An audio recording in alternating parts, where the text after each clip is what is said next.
Kancelarija za evropske integracije Vlade Republike Srbije u saradnji sa Privrednom komorom Srbije i Valjeva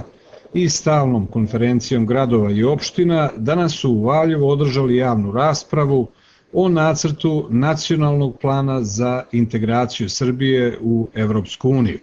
Izradom ovog dokumenta naša država počela je pripreme za buduće pregovore o pristupanju Evropskoj uniji, rekao je pored ostalog Srđan Majstorović, zamenik direktora Kancelarije za evropske integracije, na konferenciji za novinare koja je upriličena pre početka javne rasprave,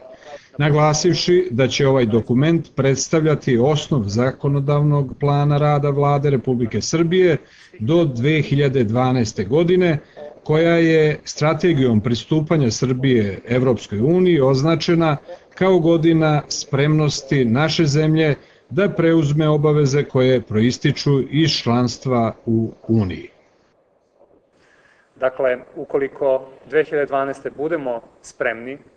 budemo predstavili Srbiju kao relevantnog partnera u procesu pristupanja Evropskoj uniji, mi možemo onda u tom narednom budžetskom periodu 2014. godine da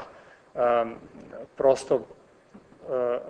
rezervišemo određena sredstva za razvoj srpske privrede, poljoprivrede, za razvoj manje razvijenih regiona i na taj način prosto podignemo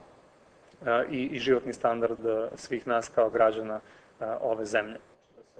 Konačna verzija teksta nacionalnog programa za integraciju Srbije u Evropsku uniju treba da bude usvojena do kraja septembra, rekao je Majstorović, ilustrujući to podacima da u ovom procesu treba da bude prevedeno preko 150.000 stranica, 24.000 pravnih propisa Evropske unije, da je potrebno osnovati brojne agencije koje u ovom trenutku nedostaju i da treba popuniti nešto više od 3.500 radnih mesta neophodnih za realizaciju ovog procesa.